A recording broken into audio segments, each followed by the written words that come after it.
मंडळी, तर खूप दिवसानंतर आजच्या ब्लॉगमध्ये तुमचं सहर्ष स्वागत आहे. तर हे बघा, काल ना आम्ही मस्त हे तूर बिलाईत आणि मूग याच्यात लावलेले, हे निंदलेले गवत झालं त्याच्यामध्ये.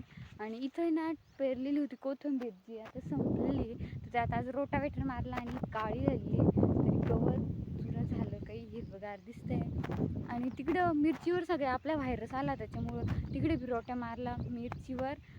1 महिन्यापूर्वी लावली काय आणि लगेच व्हायरस आला. आता 1 महिना झाला, 17-18 जूनला लागवड झाली होती मिरचीची.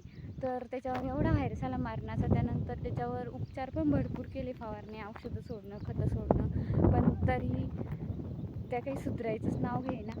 सगळ्या म्हणलं उगाच हे वावर अंगावर पडते, त्याच्यामुळे आता रोटावेटर मारला आणि आता बघूयाचं काय लागवड करायची. तर आता चालू आमचं ठेवत पांगवायचं काम. तर चला, आजचा ब्लॉग कंटिन्यू करा. तर आता आम्ही इकडं एवढे हे नळ ओढून घेतलेले आहे आणि आता चालू पांगवणं. मम्मी गेली तिकडे नळ्या घेऊन.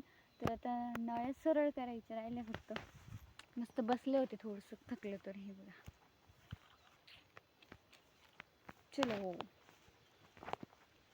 पाऊस माहिती का येत राहतो, गॅप घेतो, घंटाभर थोडसा घेतो, गॅप घेतो, थोडसा घेतो. थोडसा कशाला येतो मारायला, रिकाम आला तर लई मोठा यायचा, सुट्टी लगी घरी.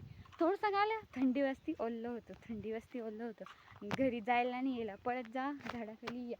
तर पाऊस चालला जातो. हो, थोडं थोडंच येतो. असंच सुरू आहे यावर्षी पाऊस.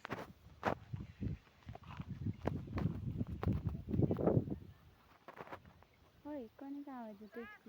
चलो मम्मी,